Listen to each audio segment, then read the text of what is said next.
Good morning, grade 3. Today, we will going to have our new lesson. But before we start, let us have first our new normal classroom rules. Number 1, wear your face mask always.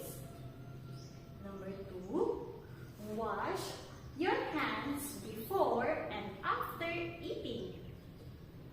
Number 3, stay at home when you are not feeling well. Number 4, practice social distancing at least 1 to 2 meters. Then, avoid touching your eyes, nose, and mouth. Next, body temperature check is always required. Then, cover your mouth or nose when you cough or sneeze. So that would be our new normal classroom rules. So this time, let us have a short review to our discussion yesterday. So let us look back to our previous lesson. Okay, the question is, can you name what kind of landform is this? Is this a mountain or is this a plain? Let's see if your answer is correct.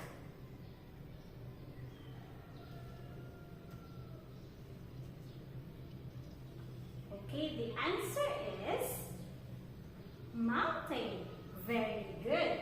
This is a mountain, and this mountain is located at Talaingod, Davao del Norte. Next question. What kind of landform is this? Is this a plateau or a volcano? Okay, let's see if your answer is correct. Very good. This is a volcano. Okay, next, what kind of landform is this? Is this a volcano or is this a hills? Okay, very good. Your answer is correct. These are hills. Okay, these hills, we can find this one at Bohol, Carmen. This hills is called Chocolate Hills. Next question. What kind of landform is this? Is this a plain or a hills? Okay, let's check if your answer is correct. Very good. This is a plain. This plain is located at Cagayan Valley. This plain is called the Cagayan Plain. This landform, what kind of landform is this? Is this a hills or a valley? Okay, let's check if your answer is correct. Very good. This is a valley. This valley is located at Benguet. This is called the Benguet Valley. A valley is a landform that is surrounded by a mountain. What do you think is this landform? Is this a plateau or an island? Okay, let's check if your answer is correct. Very good. This is a plateau. What do you think is this landform? Is this a valley or is this an island? Okay, let's check if your answer is correct. Very good. This is an island. An island is a landform that is surrounded with water, just like this one. And this island is located in Saman. Okay, or the Saman Island. Okay, let's go to the uses of the soil. The soil is used to grow plants. Another one, the soil serves as habitat. Next, it is used as construction material in building houses. Another one, it is used in making pots and jars. Okay, that would be our short review for our previous lesson about the landforms and its importance. Now, before we're gonna start our new lesson, I will going to tell you a story. Would you like to hear a story? Okay, very good. I am also excited to tell you about our story for this day. Our story is entitled The Adventure of Winnie and Wabi. This is Winnie. And this is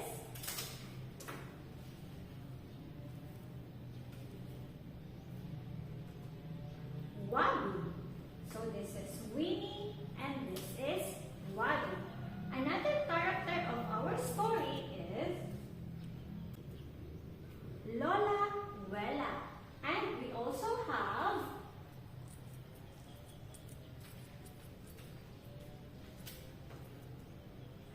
Lolo Leo. So these four are the characters of our story for this morning. Again, this is Winnie, this is Wabi, this is Lola Wella, and this is Lolo Leo. So let's start our story. Winnie and Wabi. So this is Winnie and this is Wabi. Winnie and Wabi would like to visit their grandparents in the province to help them with their problem in polluted water. So Winnie and Wabi would like to visit their grandparents because their grandparents have a problem. So they wanted to help their grandparents with their problem. They would like to ease their grandparents' problem by helping them in cleaning the river near their grandparents' house. So this is the river. This is the problem of their Lolo and Lola. This is the polluted river that is situated near the house of their Lolo and Lola. They would like to help their Lolo and their Lola to clean that polluted river. They only heard stories about their grandparents from their parents. But they haven't been the province where their grandparents resided. So nakakarinig lang sila ng stories about their grandparents mula sa kanilang parents, but they haven't been there. So they doesn't know how to get there. They don't know exactly how to get there. Their parent only gave them map. Binigyan lang sila ng map na kanilang parents. And explained to them that they needed to pass by to the different kinds of water forms before they could get to their grandparents' house. They needed to pass by to the different water forms. But the problem is they only saw some of the different kinds of water forms only in the picture. Sa picture lang nila nakita yung ibang klase ng water forms. So that would be their problem. They haven't seen those personally. So hindi pa nila nakita yung iba personally. So pictures lang nila nakita yung ibang landforms. They are really worried. So worried si Winnie at saka si Wabi about this matter because they aren't familiar with how the different water forms really look like? So, the question is, would you like to help Winnie and Wally get to their grandparents' house? Okay, would you like to help them to get to their grandparents' house? Okay, so very good. Let us help them get to their grandparents' house. This is the map that Winnie and Wally's parents gave them. This is the only thing that they could use so that they could get to their grandparents' house. This map only contains the names of the different kinds of waterfalls. What you're going to do is, you will gonna paste or you will gonna put the different kinds or the pictures of the different kinds of waterfalls on the map.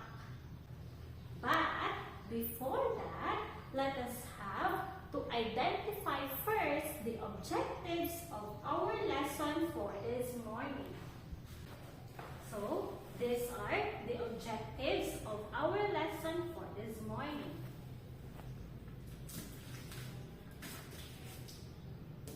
At the end of the lesson discussion, the learners should be able to first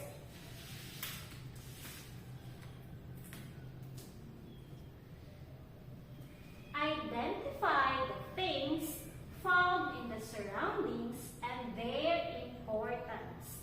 Number 2,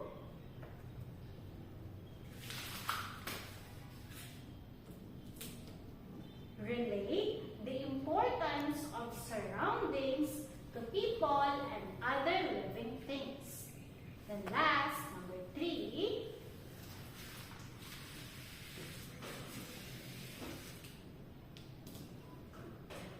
express their concerns about their surroundings.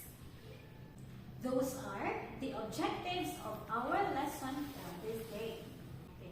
This time, I will allow you to get the picture under your table. I have placed a picture under your table and you'll get those pictures and you'll place those pictures on the map. Okay, so I have here the first picture. I will going to place this picture to the name of the waterfalls that this describes.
to the name of the water forms on the map.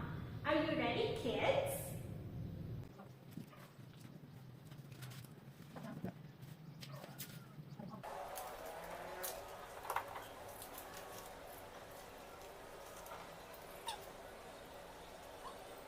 We could only help Winnie and Waddy get to their grandparents' house by identifying the different kinds of water forms.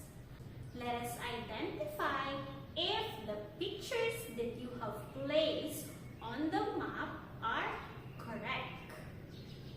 And we can identify the different kinds of landforms through our discussion for this morning. Because today, we will gonna discuss the things in the surroundings and their importance, the water forms.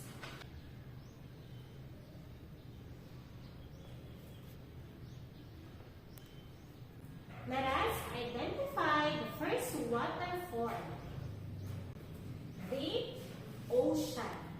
An ocean water is a body of salt water. It is the largest body of water. Most of the water that covers the Earth's surface is ocean water. There are many minerals in the oceans, but salt is the most common. So this is the example of ocean. This is the largest ocean in the world, the Pacific Ocean. So as you can see here on the map, so the blue, all the blue color that you can see in this map are the Pacific Ocean. So this is the Pacific Ocean.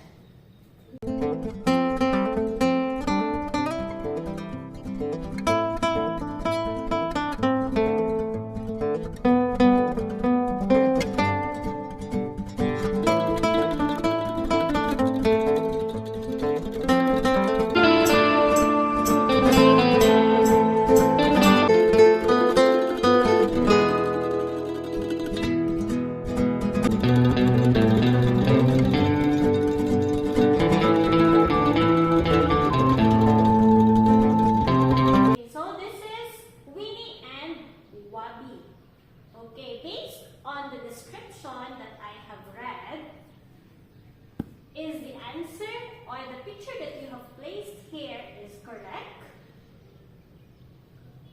Okay, very good, because your answer is correct. We could now able to get or see the ocean.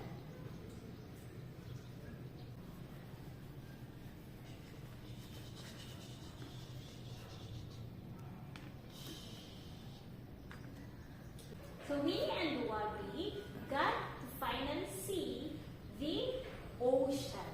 The next water form is the sea. The sea is a large body of water. It meets the mouth of a river. Sea water is the habitat of aquatic plants and animals. So this is the sea. The most popular sea in the Philippines is the Boracay Beach. Okay,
Bobby could get to see the sea.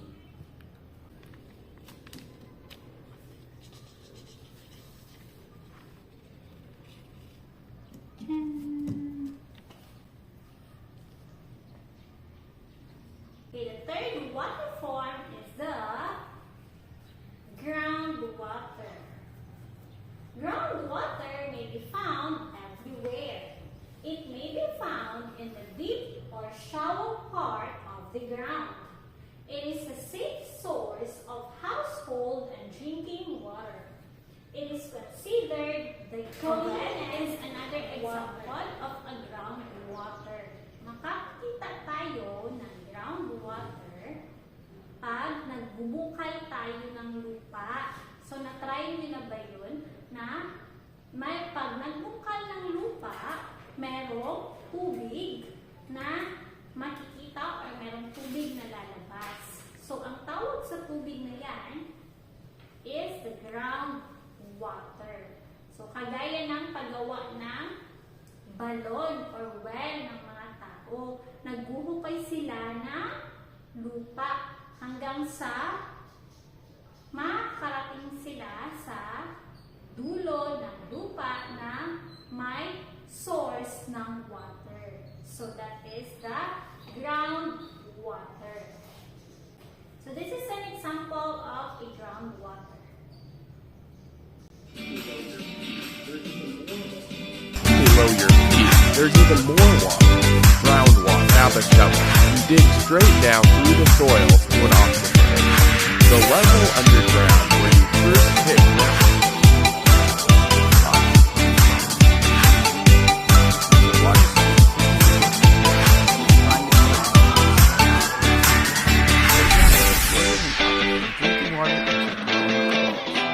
This groundwater can reach the I'm sure that I have presented is your answer of a groundwater is correct. Okay, very good. The answer is correct. This is an example of a groundwater.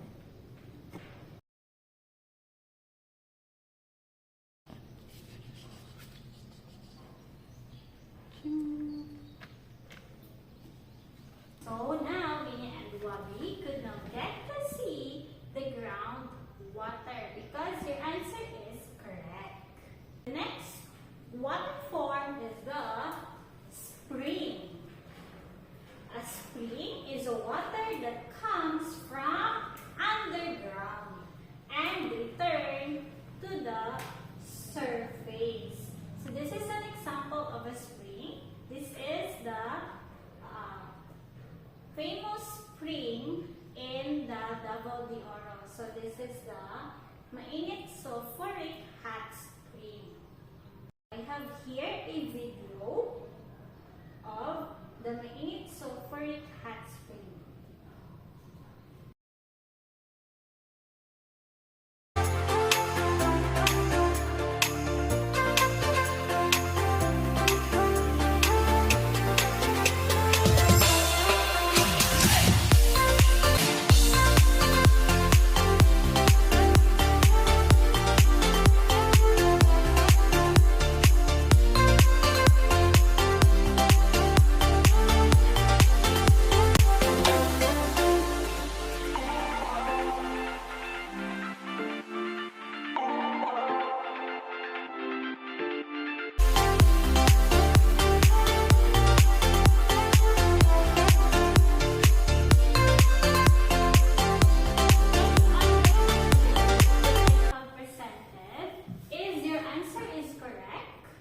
Did you place the right picture on the screen? Okay, very good. So because you get the answer, Winnie and Wabi could not get to see the screen.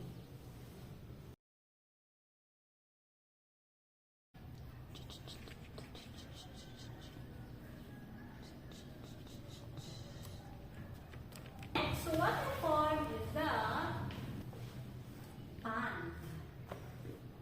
A pond is an area filled with water that is smaller than a lake.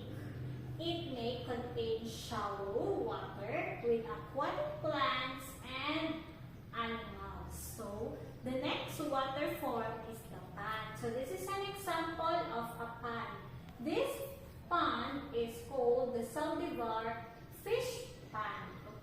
one. So this is a man-made pond. So the family or the owner of this pond dug the land so that they could able to have this pond. Okay, a pond is smaller than a lake. Okay, so this is the video of the Saldivar fish pond.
That is surrounded by a land.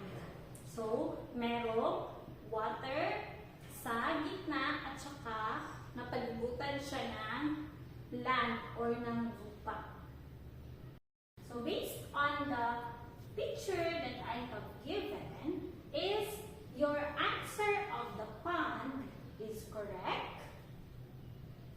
Okay, very good because you have get the correct answer. Now, Winnie and Wabi could get to see the pond.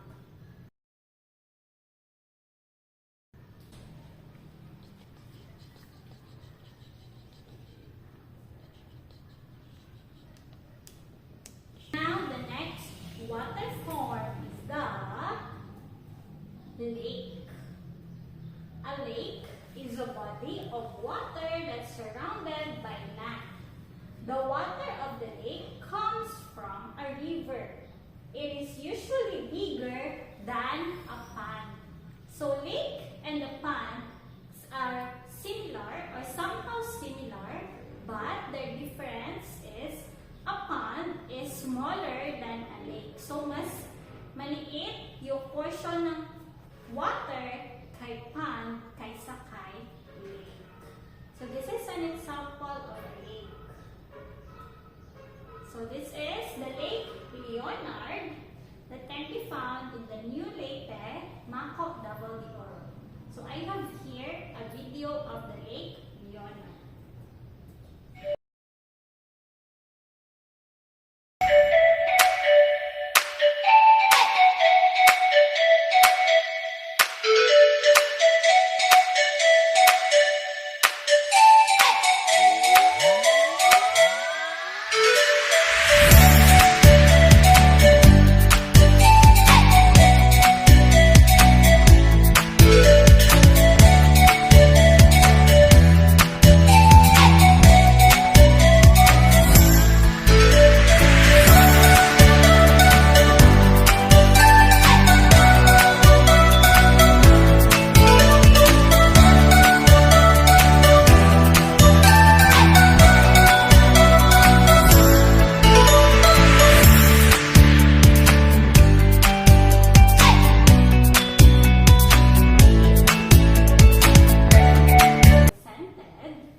The next waterfall is the waterfall. A waterfall is water that rushes down a mountain and falls off.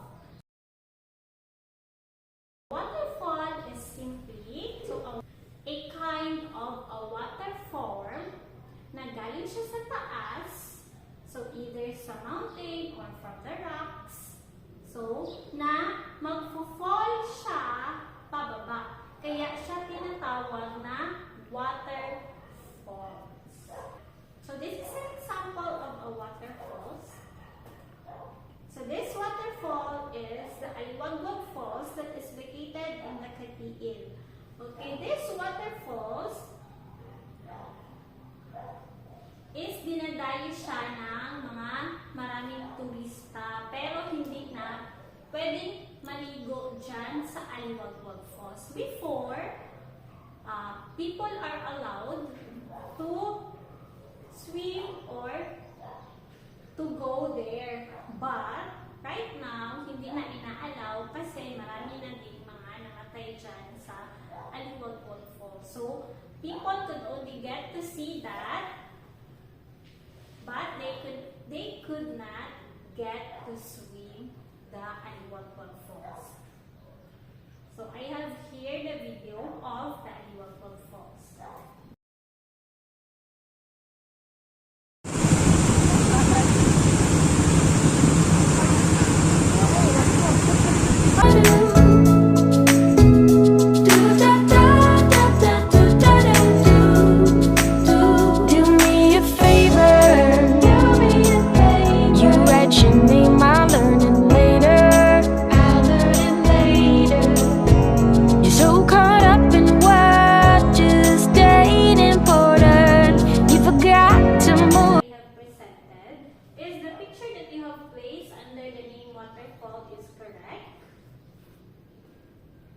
Okay, very good, because your answer is correct. Now, Winnie and Wabi could get to see the waterfall.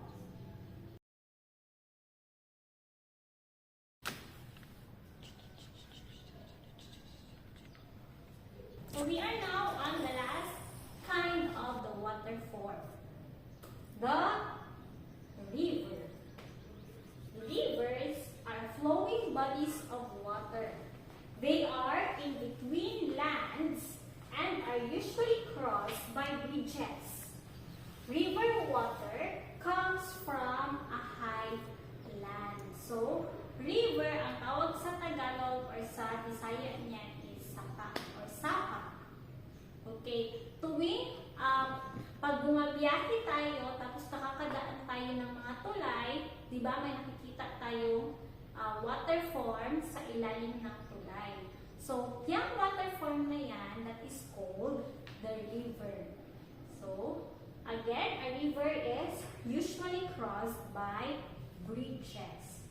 So, I have here an example of a river. Okay, this is the Iho River. Ito yung river natin dito sa Davao del Norte at saka sa Davao de Oro. Okay, so this is an example of the Iho River. Yung Iho River, yung river na nakikita natin pag dumadaan tayo sa Makot. So, ito yung river na iyon. I have here a video of the Iho River.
Okay, very good. You have placed the right picture of the river on the map. Because of that, Winnie and Bobby could now get to see the river.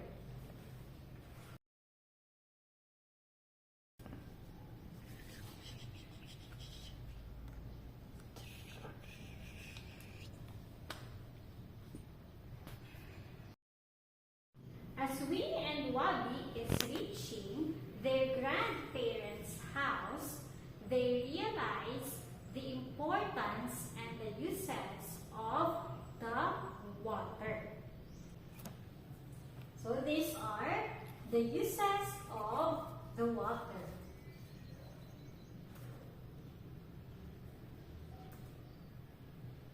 Clean water is used for drinking, for cleaning, for cooking, and even taking a bath.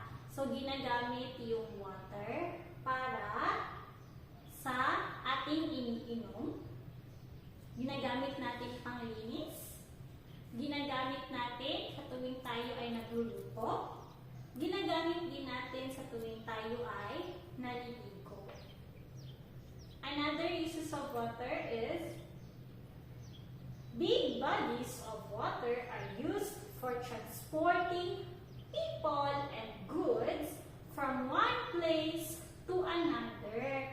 So, yung oceans, so yung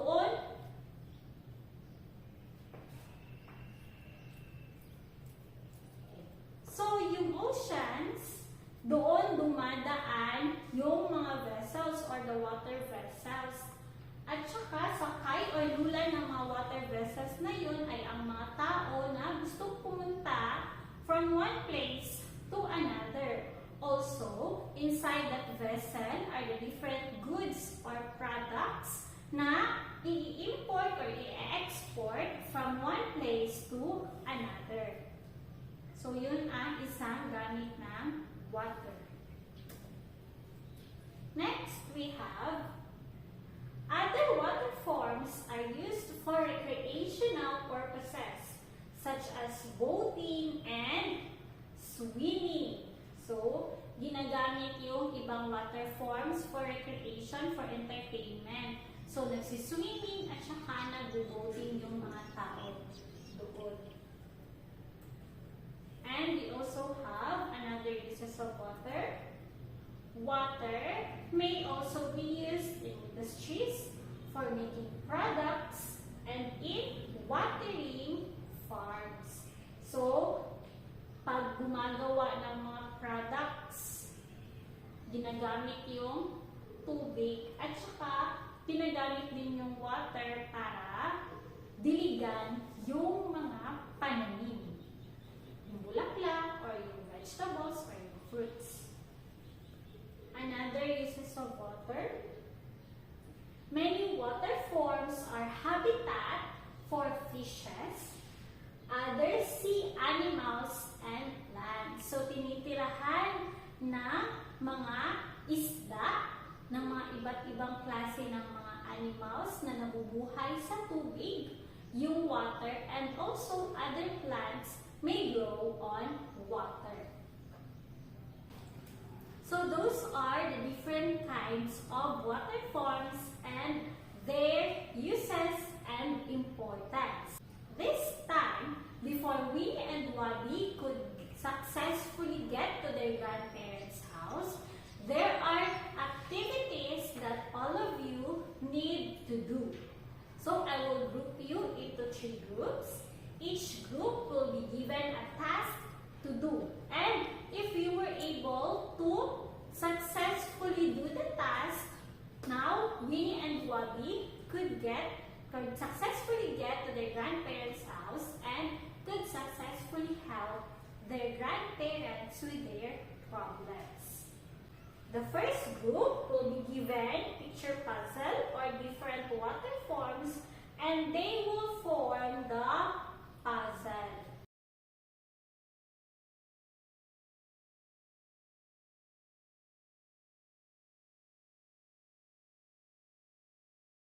Then, the next group or the group 2 will be given picture identification. will be given pictures of some of the different water forms. Then they will then name these pictures.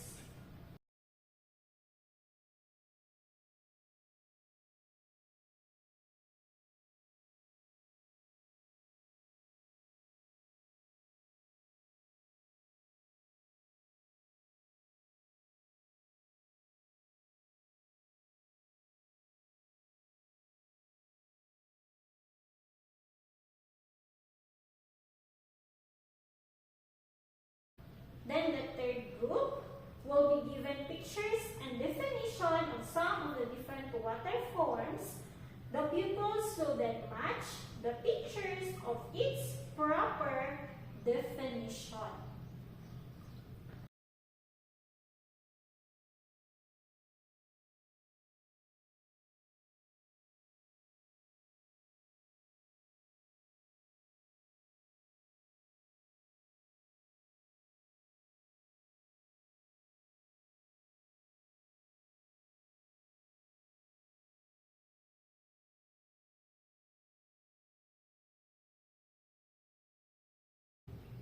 Okay, good job kids, because you have successfully finished the task that I have given to you. Now, Winnie and Wami could now help their grandparents in cleaning the river. So this is the river, the polluted river that their grandparents problem. So Winnie and Wabi can now help their grandparents in cleaning this polluted river. After cleaning the river, the polluted river turns to this. So the river now is already clean and it doesn't have garbages. So now Winnie and Wabi successfully done their task on why they wanted to go to their grandparents' house. They already helped their grandparents in cleaning the polluted river. So from polluted river, it is now a clean river. To sum up our discussion for today, I would like you to get one picture inside this box and you'll place that picture to its appropriate concept map. If you have get the different water forms, then you will place the pictures in this concept map. And if you will get the uses of water, then you will place that picture on this concept map. Understood? Okay, very good. Now you can start getting pictures inside this box and place it to its proper concept map.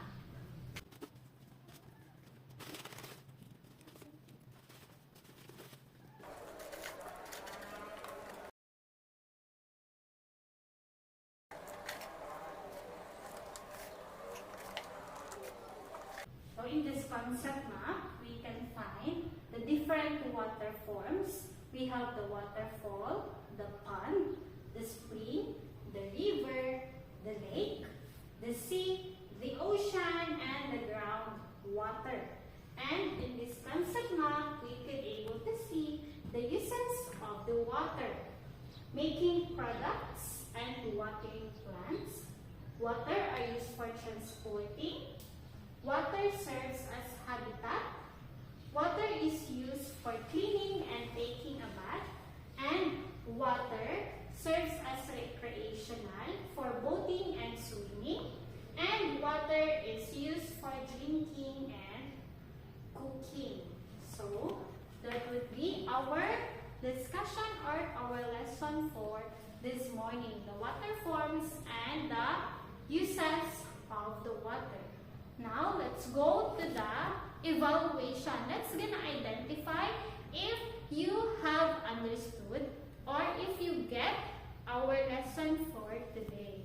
So what you're going to do is you'll get the worksheets that I have placed on inside your tray, and then I'm gonna instruct you on what you're going to do.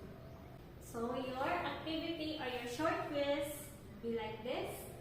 Identify the different water forms below. Choose your answer inside the box. The first picture is this one. What kind of water form is this?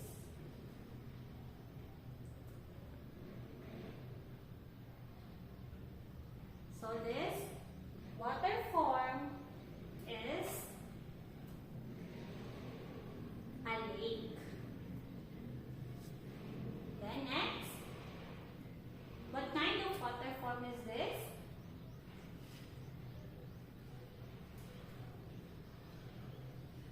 This water form is a waterfall. This is the Tinuyan Falls in the Surigao del Sur. Then next, what kind of water form is this?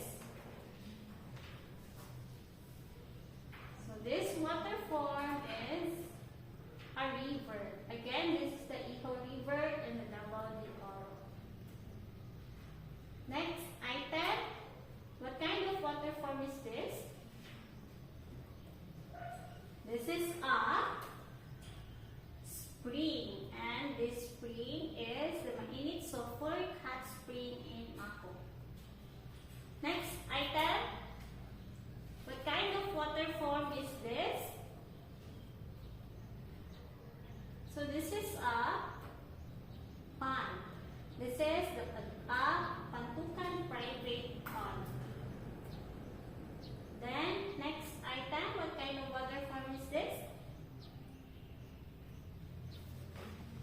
Okay, very good. This is a sea. This is a langka in the Mati City.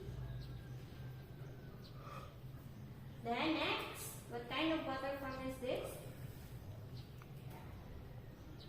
Okay, very good. This is the ocean, the Pacific Ocean. The next, what kind of water form is this? Very good. This is a groundwater. Okay, very good kids, because you have got the correct answer for our test A is. Now let's go to the test B. You're going to do is you put a check mark on the pictures that shows caring for the water forms, and you cross out the pictures that doesn't show caring for the water forms. The first picture, is the answer check or X? Okay, very good. The answer is X. This picture doesn't show caring for the water forms because they are throwing their garbage on the river. Next, is this a check or X? Okay, very good. The answer is correct. This is X. Again, this picture doesn't show caring for the water forms because the chemicals from the factories went straight to the river. And next picture, is it a check or X? Very good. This is a check. The people are doing a coastal clean-up drive. So they are cleaning the seashores. Next, is it a check or X? Okay, very good. The answer is correct. This is a check. That woman is throwing the garbage properly. That would be our test B quiz. Good job, kids, for getting the correct answer.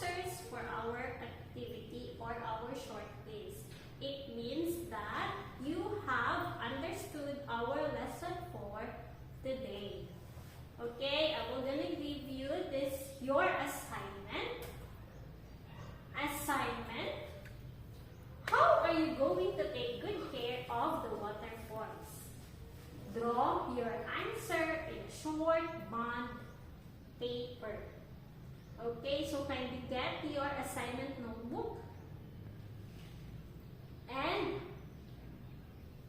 put or place that small paper strip that I have placed on inside your tray into your assignment notebook so that you will get your assignment for today.